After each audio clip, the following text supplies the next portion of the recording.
No ar, Ping Pong. Ping Pong. Apresentação, Renata Rocha. Olá, sejam bem-vindos ao nosso Ping Pong. Hoje o nosso podcast é sobre podcast. Isso mesmo. Olha, fazer programas de áudio não é nenhuma novidade. O rádio está aí há décadas testemunhando isso. Mas por que os podcasts viraram esse fenômeno nos últimos tempos? É isso que a gente vai tentar entender conversando um pouquinho com o André Jonatas, jornalista, autor do SerifaCast e atual presidente da Associação Brasileira de Podcasters, ABPOD. Olá, André, espero ter falado tudo direitinho. Muito obrigada por você ter aceito o meu convite, viu? Oi, Renata, tudo bem contigo? Um prazer, muito obrigado pelo convite, obrigado pelo interesse, né, pela associação. E vamos trocar uma ideia, eu acho que dá pra gente tirar umas boas reflexões aqui. Legal. André, olha só, por que de uma hora para outra, né, em meio a tantas novidades digitais e visuais, né, os podcasts eles ganharam tanta repercussão e sucesso? Por que isso agora? Legal. Renata, excelente pergunta, e eu vou te dizer, não foi de uma hora para outra, viu? Deixa eu te explicar. Bom, é uma construção, né? Eu acho que quando isso acontece de uma hora para outra, não é sustentável, né? Geralmente, realmente é uma onda e passa. O podcast, ele tende a ser um pouco mais perene, né? Mais sustentável, porque ele teve uma construção, né? No mundo, o podcast surgiu em 2004, né, nos Estados Unidos. O mesmo ano aconteceu o surgimento no Brasil. O que a gente tem de marco, né, assim, oficial de podcast em 2004, começou com o Danilo Medeiros, né, no Digital Minds, que é um podcast que você procurar, você encontra, está no ar. Não está sendo produzido, atualizado, mas ainda está no ar. Então a gente tem esse marco em 2004 e de lá para cá foram tendo algumas ondas, né, de surgimento de podcast, mas era muito limitado, não era simples de consumir, você precisava de alguma iniciação tecnológica ali e tal. E ao longo do tempo foram se ampliando as temáticas, né? Era muito restrito a tecnologia, cultura pop, aquela conversa entre amigos, né? Todos esses temas permanecem, mas houve uma ampliação. E é essa ampliação, a facilidade maior ao longo do tempo de acesso à mídia, a melhora na internet e a amplitude maior de acesso à internet. Entrada de característica comercial, de trabalho, de atividade remunerada para o podcast. Tudo isso foi construindo, né, ali pianinho a mídia ao longo do tempo. 2004 para cá, a gente não pode dizer que é uma mídia nova, né? Mas também, em comparação com outras mídias, também não pode dizer que é uma mídia velha. Vamos dizer que a gente está em um novo momento, né? E talvez o melhor momento, essa era de ouro do podcast, se é que assim a gente pode dizer. E a gente pode falar que em 2018, Renata, houve um marco muito importante. Isso é consenso, né? Que foi a entrada de grandes empresas e grandes veículos de comunicação na mídia podcast, né? O que é que acontecia? Os podcasts, eles eram praticamente todos independentes, né? Produzidos por pessoas físicas. Já tinha empresa, já tinha podcast pessoa jurídica, né? Ligado a outros tipos de conteúdo de internet. Mas agora, grandes veículos de comunicação, grandes veículos de mídia começaram nessa disputa. E aí a gente pode citar com destaque o Spotify, né? Antes você não podia ouvir podcast pelo Spotify, já existia o Spotify, mas era para música. Por essa facilidade de praticamente quase todo mundo ter o Spotify conectado, né, baixado no celular para ouvir música, que podia ser de graça inclusive, agora você tinha a facilidade dessa distribuição de podcast. Então foi um marco importante em 2018. E aí vem em 2019 também, entrou a Rede Globo, né, entrou o Google, e tudo isso foi fortalecendo a mídia, né? Então você vê que tem uma linha do tempo e uma história de alguns marcos, e aí eu tô realmente bem resumindo aqui, porque tiveram vários marcos, vários podcasts importantes ao longo do tempo. A gente pode dizer, Nata, que a pandemia também trouxe, né, deixando mais as pessoas em casa, pelo menos em tese, e deixando as pessoas mais tempo com a audição disponível, até para fazer atividade de casa, né? Talvez exercício físico, alguma compra, assim, no supermercado e tal. Isso provavelmente contribuiu para que o podcast também se tornasse mais popular, né? Essa popularização. Eu vou, para finalizar, né, essa construção e também, mais uma vez, de forma bem resumida, a entrada do jornalismo, de podcasts corporativos e de podcasts, né, com divulgação de arte, principalmente assim, né, podcasts que trazem livros, que trazem debates de música, também contribuíram. E por fim, um ponto importante que é as pessoas terem acesso ao podcast inicialmente pelo YouTube. Aqui tem um ponto importante até para fazer uma ponderação. Tá muito comum, né, o formato de podcast gravado, as pessoas filmam, né, a gravação ali do podcast, distribuem pelo áudio e tudo, mas também distribuem pelo YouTube e outras plataformas de vídeo, né? Isso é ótimo, isso é excelente, né? Isso traz visibilidade, amplia, facilita você vender a mídia até, né? Porque você dá visibilidade ali à marca, você tem outros pontos de espaço para comunicação, né? Para além do áudio. Isso é ótimo. É importante só a gente deixar claro que o podcast é uma mídia de áudio, de origem, de essência, né? E que agora se ampliou com essas possibilidades de desdobramento da mídia, né? Por exemplo, filmado pelo YouTube, né? É um dos exemplos. Então, eu comecei já dizendo que não foi de uma hora para outra, né? E aí eu elenquei algumas coisas que contribuíram. Tem outras coisas, de repente, até pode se questionar alguns pontos que eu coloquei, mas a visão que eu tenho sobre esse histórico é essa. Agora entrando numa outra seara, mas dentro do que você disse mesmo, né? Você é um jornalista que faz podcast, eu também sou uma jornalista que faço podcast, né? Acho que a gente tem, né, nesse meio um espaço de produção fora dos meios convencionais, onde a gente pode criar e até mesmo, né, mostrar outras formas de fazer jornalismo, né? Trazendo outros assuntos que às vezes não entram na mídia, né, de uma maneira geral, assim, a gente traz esse assunto e repercute, e talvez até isso, né, que atraia também as pessoas. Você pensa assim também, você acha que esse também é um espaço propício para o jornalismo, principalmente nesse tempo que o jornalismo anda tão, se eu posso dizer assim, entre aspas, desacreditado? Não tenha dúvida, Renata, você está corretíssima. E assim, eu ministro palestras, treinamentos, workshops, e nesses pontos de contato que eu tenho com produtores de podcast, que ao longo de uns 2, 3 anos chega a centenas, eu sempre falava, cara, por que as pessoas de comunicação, em especial jornalismo, ainda não entraram forte do podcast, né? Isso antes primeira metade de 2018 para trás.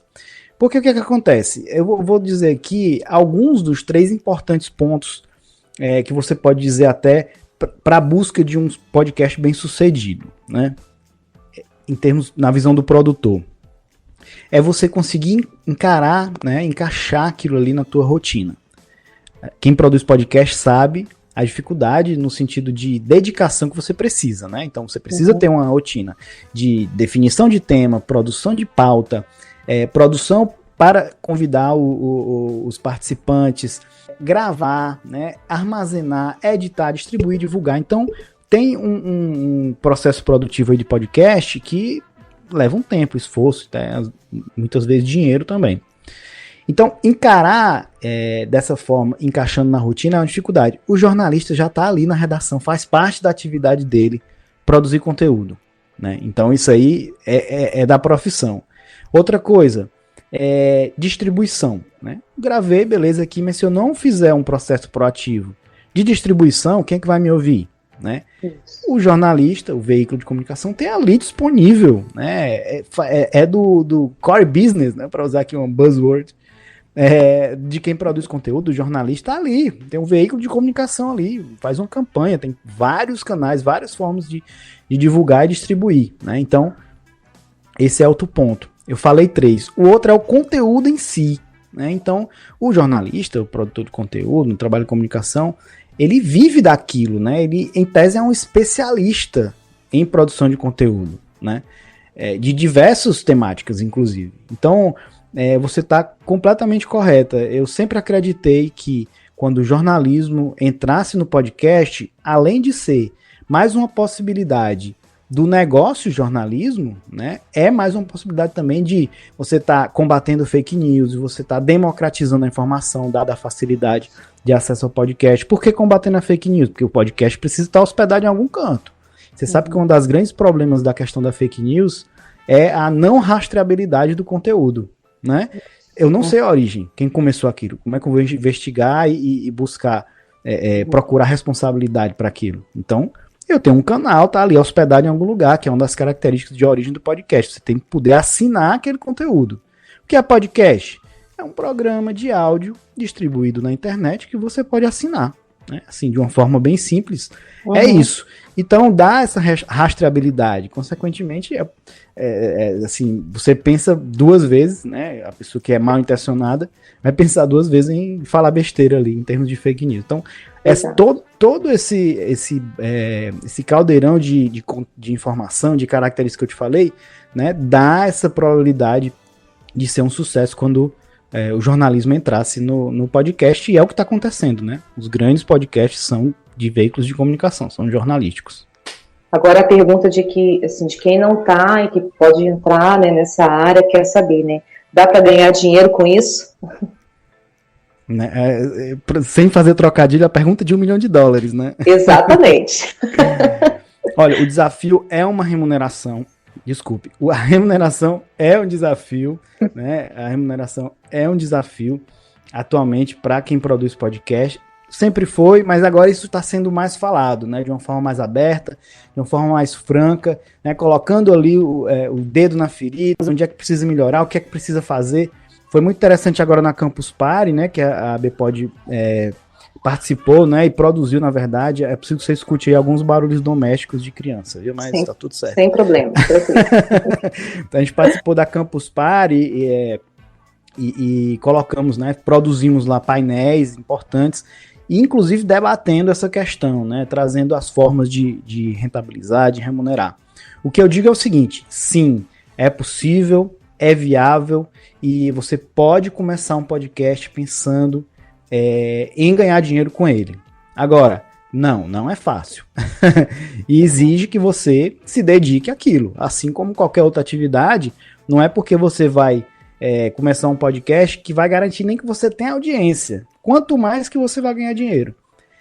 Mas aí, onde é que eu coloco a questão positiva, né, afirmativa em relação a isso?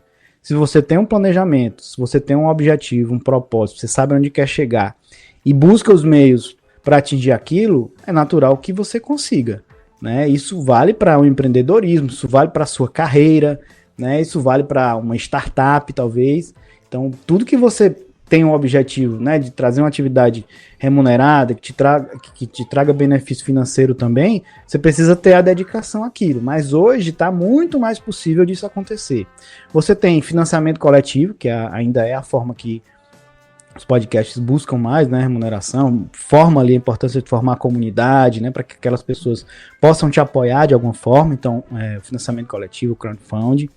Você tem a possibilidade de ser remunerado por audiência em algumas plataformas, por exemplo, a Aurelo já faz isso, Spreaker já faz isso, Libsyn já faz isso. São plataformas, os dois últimos que eu falei são hospedagens, né? A Aurelo, ela não é hospedagem, ela só distribui. O Spotify começou isso para alguns parceiros, né? Acho que não chegou no Brasil ainda, que é essa remuneração por audiência, né? Você vai lá pelos players, você consegue ter uma fração de real ali e vai acumulando, né? A Aurelo já divulgou que tem aí uns 200 podcasts, por exemplo, que já são remunerados, né? Assim, adequadamente, que já tem uma remuneração por audiência. Você pode buscar parcerias com empresas, né? E para quem sabe produzir, pode abrir uma produtora, né? Que seja uma pequena produtora para fazer podcast para outras pessoas. Então, tanto pode ser o seu próprio podcast, né? Com anúncio, né? Com parcerias, como você pode produzir podcast para outras pessoas, né? Tem acontecido também esse movimento de produtoras. Ainda é muito baixo esse movimento, né? Já melhorou muito, mas se você pensar que das diversas atividades que tem o podcast, 70% dos produtores, desculpe, vou corrigir aqui, 65% dos produtores ainda fazem podcast por hobby, né? Vou dizer assim, que vive de podcast, esse percentual é bem menor, né? Mas certamente já melhorou, a gente não tem um comparativo com o anterior, mas certamente já tem mais gente sendo remunerado pela produção de podcast. E o interessante, Renata, é você pensar que muitas vezes eu não sei o processo produtivo de podcast, mas eu entendo de produção, eu entendo de roteiro, né? Eu sou designer, eu entendo de redes sociais, eu sei dirigir um podcast, né? Eu sei criar trilhas sonoras, então tem toda uma cadeia produtiva. E é isso que a gente da ABPod quer fomentar e estimular, é trazer essas pessoas para próximo também, né? Tanto o cara que faz a produção do começo ao fim, quanto a cadeia produtiva do podcast, são essas atividades que eu falei: produção, roteiro, design, edição, audiovisual, colunista, né? Até redes sociais, trilhas sonoras, etc. Muito bacana, mas o nosso tempo aqui, ele é curto e está chegando ao fim. Eu queria que você finalizasse, né? Deixando aí, falando, aproveitando esse espaço para dizer o que você quiser, é seu. Ah, que maravilha. Não, eu estou aqui representando 12 colegas, produtores de podcast de todo o Brasil, que compõem a Associação Brasileira de Podcast. A gente está bem focado em dar visibilidade à associação, fortalecer essa relação com o nosso associado e não associado, fazer esse fomento com o empreendedorismo, né, e fortalecer esse produto que a gente tem muito carinho, que é importante demais para a podosfera, que é a Podpesquisa, né? A gente está avaliando se vai fazer esse ano ou não. A gente teve muito impacto da pandemia, né, nas atividades da associação. Estamos retomando com a nova gestão, com sangue novo, com pessoas que estão muito estimuladas a trazer um resultado, né, para o associado e para a entidade. E se eu puder também deixar, escutem o SerifaCast, né, que é o meu podcast, fazer aqui o meu jabá pessoal. É um podcast que tem uma característica ligada a jornalismo, né? Começou com bastidores de cobertura, depois eu saí de redação, então hoje eu estou trabalhando, buscando reportagens antigas para fazer entrevista com seus autores, né? Fazer perfil de jornalistas importantes do Ceará e de todo o Brasil também. E é isso, escutem podcast, produzam podcast e deixa a gente da ABPod à disposição para todo mundo. Tá certo, muito obrigada. Eu conversei então com o André Jonathan, ele que é jornalista, autor do SerifaCast e também atual presidente da Associação Brasileira de Podcasters. Conte comigo também para o que precisar, tá bom? Tá bom, Renata, muito obrigado, parabéns pelo seu trabalho e viva o jornalismo e viva o podcast. Isso aí. Pessoal, até a próxima.